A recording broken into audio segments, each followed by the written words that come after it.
வணக்கம் ஃப்ரெண்ட்ஸ். இன்றைக்கி நம்ம வெண்ணெய் புட்டு எப்படி செய்கிறதுன்னு பார்க்கலாம். நான் ஏற்கனவே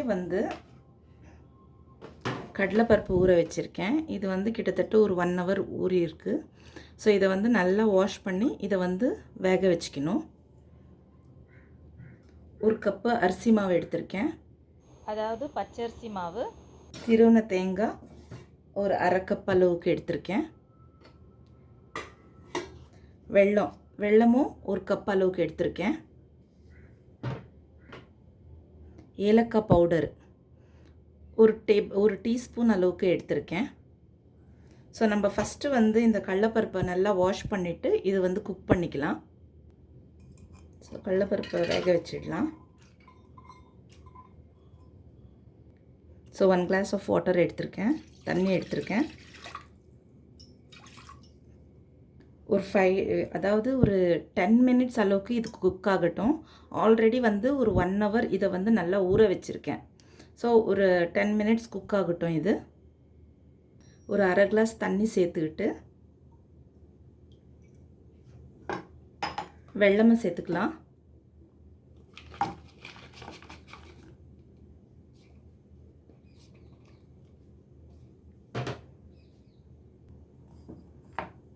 இந்த வெள்ளம்லாம் நல்லா கரையிட்டோம். இது தனியாக நம்ம வடிகட்டி எடுத்துக்கலாம். அதாவது டஸ்ட் இல்லாமல் வெள்ளத்தில் நம்ம வடிகட்டிடலாம்.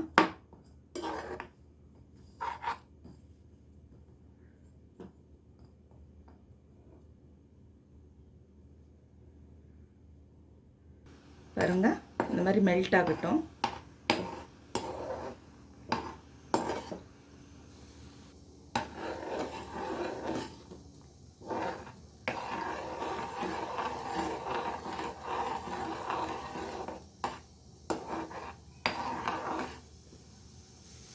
பாருங்கள், வெள்ளம் எல்லாம் கரைஞ்சிருச்சு. நம்ம இதை வடிகட்டி எடுத்துக்கலாம்.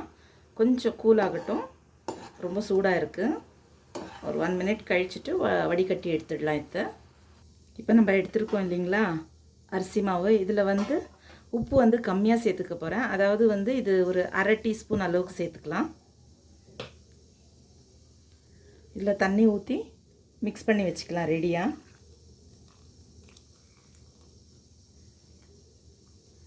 கட்டி இல்லாமல் மிக்ஸ் பண்ணி வச்சுக்கணும்.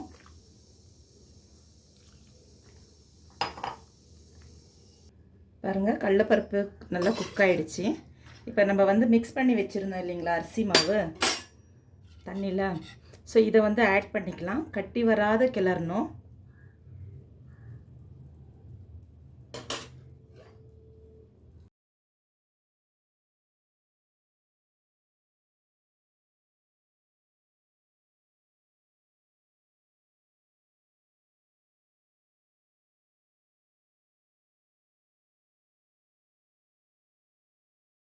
ஏலக்காய் பவுட்ரு இதையும் நம்ம சேர்த்துக்கலாம். அரிசி மாவு கிட்டத்தட்ட ஒரு 7 to 8 நிமிஷம் நல்லா குக் ஆகணும். அதாவது பார்த்திங்கன்னா கட்டி இல்லாமல் குக் ஆகணும். இதுலேயே நம்ம வெல்லம் காய்ச்சணும் இல்லைங்களா, அதையும் நம்ம சேர்த்துக்கலாம். இதுலேயே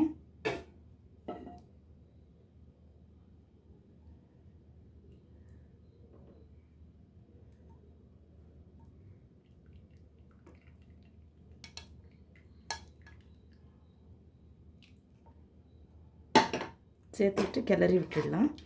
கட்டி பிடிக்காத அளவு கிளறிட்டே இருங்க.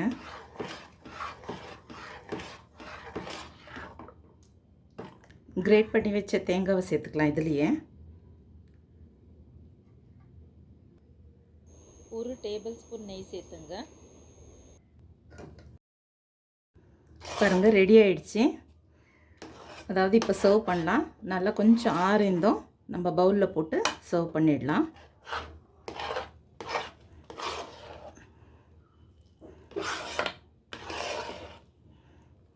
அதாவது கட்டி இருக்கக்கூடாது, கட்டி இல்லாமல் கிளறிக்கிங்க.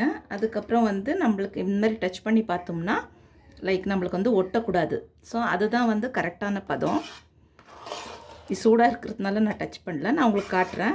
கொஞ்ச நேரம் ஒரு 2 to 3 minutes ஆறட்டும். இது பாருங்கள், சூடு ஆறிடுச்சு. இப்படி டச் பண்ணி பார்த்தா ஒட்டக்கூடாது. ஸோ நீங்களும் இந்த மாதிரி ட்ரை பண்ணுங்கள் ஃப்ரெண்ட்ஸ். பிடிச்சிருந்துச்சின்னா லைக் பண்ணுங்கள், ஷேர் பண்ணுங்கள், கமெண்ட் பண்ணுங்கள். தேங்க்யூ.